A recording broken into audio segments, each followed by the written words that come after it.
এরম রাধাকৃষ্ণ তুলে ধরেছে।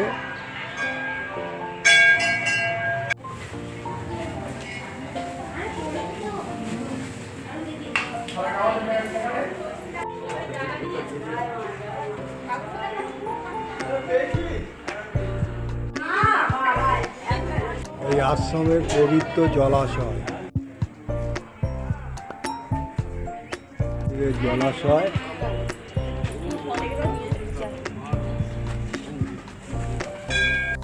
নমস্কার বন্ধু, আজ আপনাদের নিয়ে যাব হচ্ছে দক্ষিণ 24 পরগনা চকরাজু মোল্লা স্থান, যেটা পৈলানে অবস্থিত। চলুন, আমি বেহালা 14 নম্বর থেকে SD5-এ উঠে যেতে শুরু করেছি। আজ আমার গন্তব্যস্থল হলো শ্রী শ্রী শ্মশানকালী আশ্রম। সেখানে বাৎসরিক কালী পূজা উপলক্ষে অষ্টপ্রহর ব্যাপী শ্রী শ্রী মহাপ্রভুর নামযজ্ঞ ও মহা উৎসব হবে। 30শে চৈত্র 1431 আর ইংরাজি 13ই এপ্রিল 2025 রোববার আমি নীল পুজো উপলক্ষে সেখানে আপনাদের নিয়ে যাচ্ছি। শ্রী শ্রী শ্মশানকালী আশ্রম চকরাজু মোল্লা, সেখানে আপনাদের নিয়ে যাব। দক্ষিণ 24 পরগনার অন্তর্গত। চলুন আপনাদের নিয়ে যাই। আজ নীল পুজো উপলক্ষে নিয়ে যাচ্ছি। নীল পুজো হলো সনাতন বঙ্গীয়দের এক লোক উৎসব, যা মূলত নীল এবং নীলাবতী নামে শিব দুর্গার বিবাহ উৎসব। বাঙালি গৃহিণীরা নিজের সন্তানের মঙ্গল কামনার নিরোগ সুস্থ জীবন কামনা করে নীল ষষ্ঠী ব্রত পালন করে। সাধারণত চৈত্র সংক্রান্তি চড়ক উৎসবের আগের দিন নীল পুজো অনুষ্ঠিত হয়ে থাকে।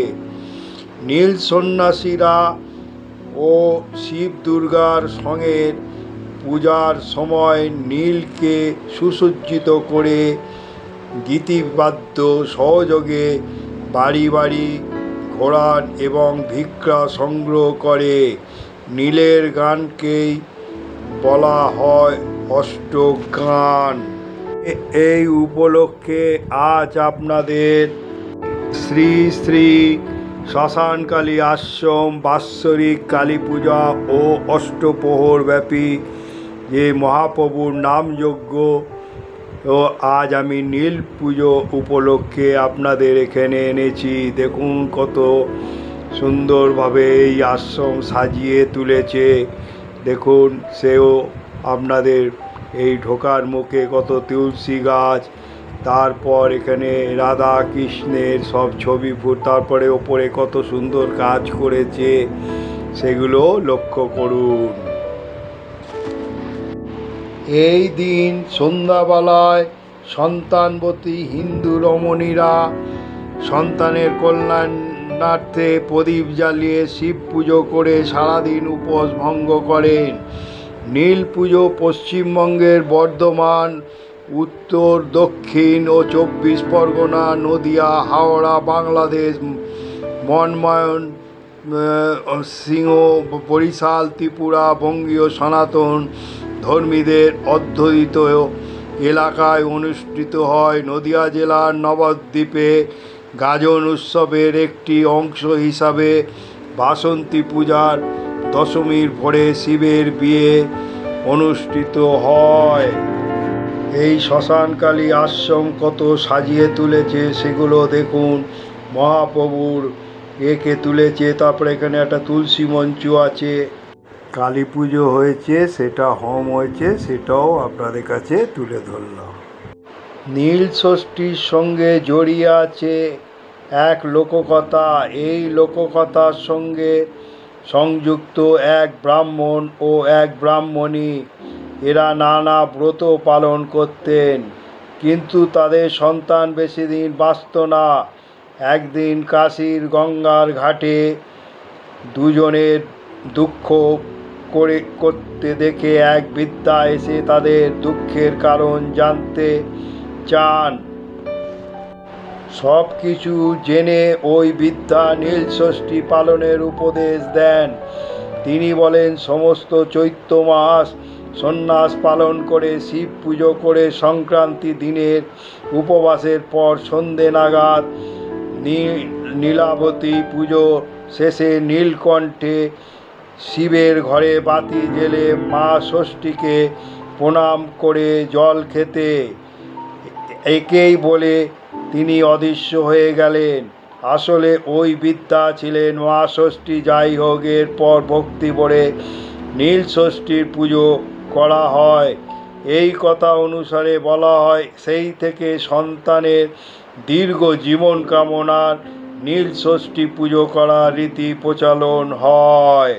এই শ্মশানকালী আশ্রমের যে বিগ্রহ দেখছেন, রাধাকৃষ্ণ এবং গৌর নিতাই ও এখানে তুলে ধরা হয়েছে কত সুন্দরভাবে। এখানে দেওয়ালে গৌড়ীয় বৈষ্ণব ধর্ম মতে পঞ্চতত্ত্ব তাদেরও তুলে ধরা হয়েছে। এই 5 অবতার হলেন চৈতন্য মহাপ্রভু, নিত্যানন্দ, অদ্বৈত আচার্য, গদাধর পণ্ডিত, শ্রীনিবাস ঠাকুর। এই আশ্রমে এলে আপনারা একসঙ্গে সবই দেব দেবী পেয়ে যাবেন। এই হলো এখানকার নাট মন্দির, সেটাও এখানে প্রোগ্রাম হচ্ছে। তুলসী মঞ্চ আছে তার পাশে, কত সুন্দরভাবে সাজিয়ে তুলেছে, সেগুলো আপনাদের তুলে ধরলাম। এই হলো তুলসী মঞ্চ। এই কথা অনুসারে সেই থেকে সন্তানের দীর্ঘ জীবন কামনায় নীলষষ্ঠীর পুজো করার রীতি প্রচলিত হয়। নিম বা বেল কাঠ দিয়ে নীলের মূর্তি তৈরি হয়। চৈত্র সংক্রান্তিতে বেশ আগেই নীল মণ্ডপ। আপনি এখানে পূজা করেন?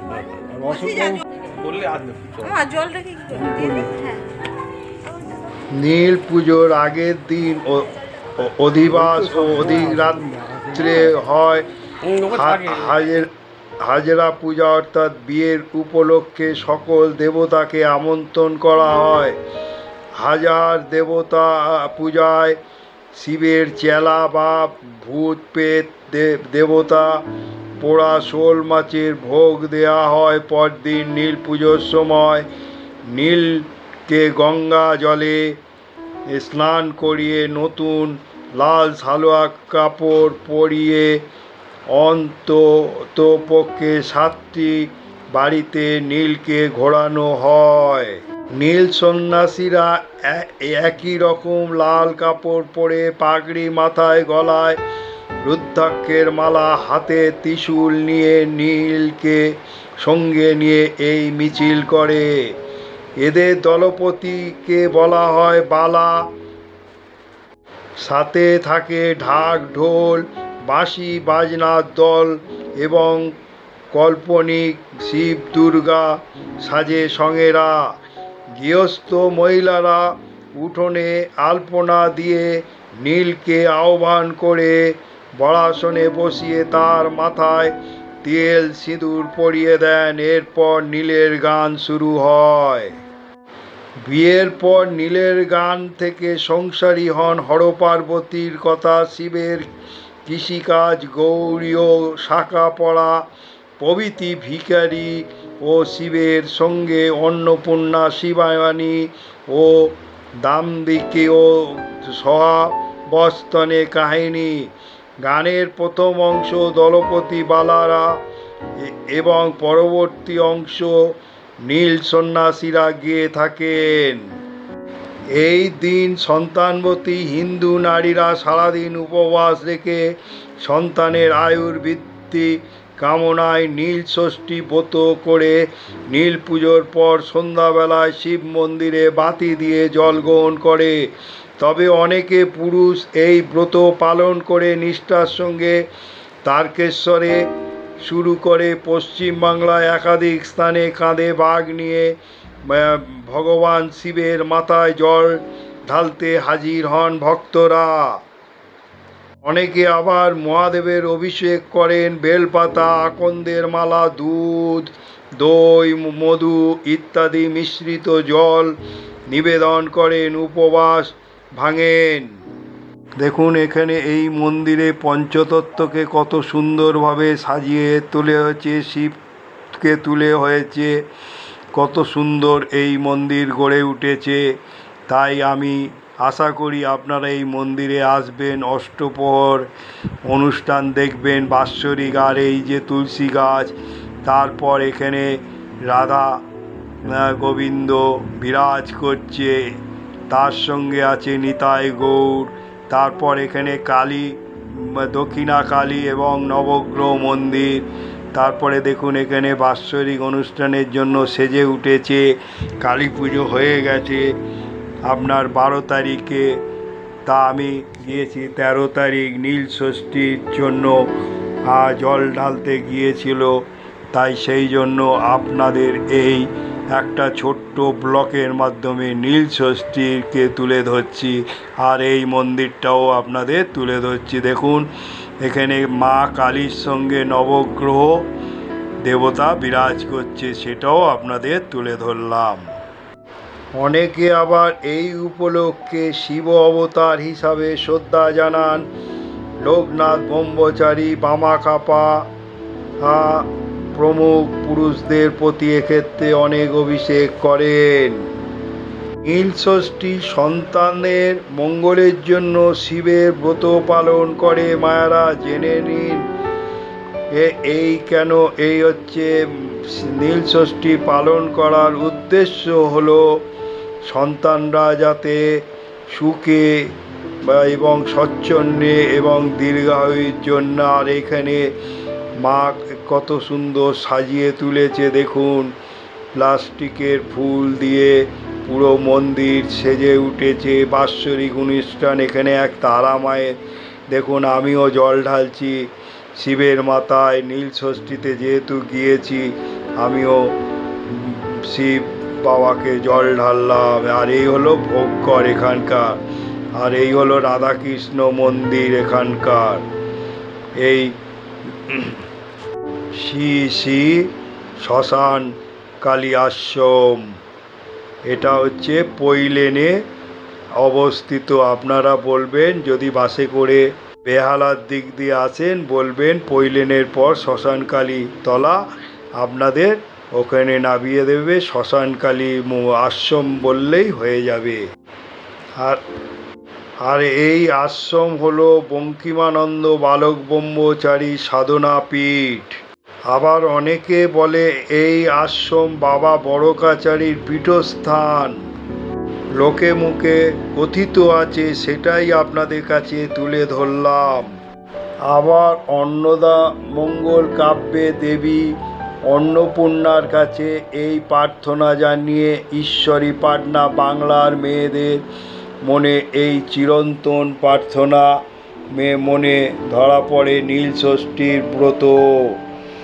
সন্তানদের মঙ্গল কামনা করে এই ব্রত রাখে বাংলার মেয়েরা। চৈত্র সংক্রান্তির আগের দিন প্রচণ্ড গরমের মধ্যে সারাদিন নির্জলা উপোস রাখেন তারা। সন্ধে শিবলিঙ্গে জল ঢেলে মহাদেবের পূজার প্রসাদ মুখে দিয়ে উপবাস ভাঙার রীতি আছে। চৈত্র সংক্রান্তির আগে এই পঞ্জিকা অনুসারে ষষ্ঠী তিথি নয়, তা হলেও এদিন নীল ষষ্ঠীর ব্রত পালন করা হয়। বাংলার 12 মাসে 13 পার্বণের অন্যতম হলো নীল ষষ্ঠী। এবছরে 13ই এপ্রিল 2025 রবিবারে নীল ষষ্ঠী পালিত হবে। গ্রাম বাংলায় নীল ষষ্ঠী তিথিতে ওরা শক্তির দেবী ষষ্ঠীর আরাধনা করার প্রথা আছে। অশোক ষষ্ঠী এবং শীতল ষষ্ঠী এমন ষষ্ঠী পার্বণ, কিন্তু নীল ষষ্ঠীতে ষষ্ঠী দেবী নন। সন্তান মঙ্গল কামনা করে মহাদেবের আরাধনা করা হয়ে থাকে। কেন নীল ষষ্ঠীতে শিবের পুজো হয় তাও জেনে নিন। প্রচলিত কাহিনী অনুসারে পিতা দক্ষের আয়োজিত যজ্ঞে ভক্তরা এখানে জল ঢালতে ব্যস্ত। স্বামী মহাদেবের অপমান সহ্য করতে না পেরে আগুনে আত্মাহুতি দিয়েছিলেন। শিবের পত্নী সতী তারপরে নীলধ্বজা রাজার ঘরে আবার জন্ম নেন তিনি। সেই জন্ম তার নাম হয় নীলাবতী। এই কন্যার সঙ্গে শিবের বিয়ে দেন রাজা নীলধ্বজ, অর্থাৎ দেবী পার্বতীর সঙ্গে এক নাম হলো নীলাবতী। গ্রাম বাংলায় প্রচলিত কাহিনী অনুসারে চৈত্র সংক্রান্তির আগের দিন বিয়ে হয়েছিল মহাদেবের নীলাবতীর সঙ্গে। এই কারণে নীলষষ্ঠী চৈত্র সংক্রান্তি এবং গাজন ও শিব দুর্গার বিয়ের উৎসব হিসাবে পালিত হয়। পশ্চিমবঙ্গের অনেক জায়গায় গাজনের সময় গ্রাম বাংলায় শিব ও পার্বতী সেজে ঘরে ঘরে ঘুরে ভিক্ষা সংগ্রহ করার ছবি দেখা যায়। নীলষষ্ঠীর পরের দিন পালিত হয় চৈত্র সংক্রান্তি, আবার তার পরের দিন পয়লা বৈশাখ বাংলার নববর্ষের শুরু। পুরাণ অনুসারে নীলষষ্ঠীর এই দিনেই মহাদেবের সঙ্গে নীল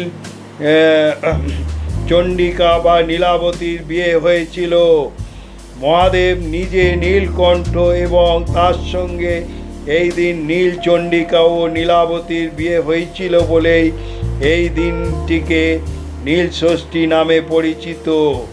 এই পুজোকে নীল পুজো বলা হয়। গ্রাম বাংলার অনেক স্থানে চৈত্র সংক্রান্তির চড়ক পুজো উপলক্ষে গাজন মেলা বসে। এই শ্রী শ্রী শ্মশানকালী আশ্রমে বাৎসরিক উপলক্ষে অষ্টপ্রহর যে নাম হবে, দেখুন কত সুন্দরভাবে সাজিয়ে তুলেছে। এখানে মহাপ্রভুর নাম যজ্ঞ মহা উৎসব হবে। আর এটা অবস্থিত চকরাজু মোল্লা শ্মশানকালী আশ্রম, দক্ষিণ 24 পরগনার অন্তর্গত। কত সুন্দরভাবে সাজিয়েছে এবং কত সুন্দরভাবে রাধা গৌরাঙ্গ কৃষ্ণের সব ছবি ফুটিয়ে তুলেছে এই নাট মন্দির। দেখুন কত ভালো লাগবে। আর এখানে তুলসী গাছে ভর্তি আছে।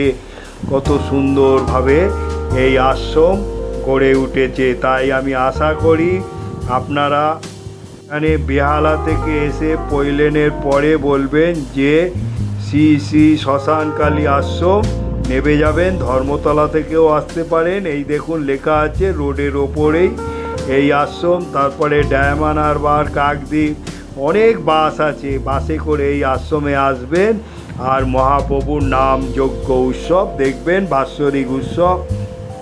এই আশ্রমের উৎসব শুরু হচ্ছে 12ই এপ্রিল থেকে আর চলবে 18ই এপ্রিল পর্যন্ত। কত সুন্দরভাবে সাজিয়ে তুলেছে দেখুন। এখানে রাধা কৃষ্ণ বাঁশি বাজাচ্ছে, সেটাও এখানে তুলে ধরেছে।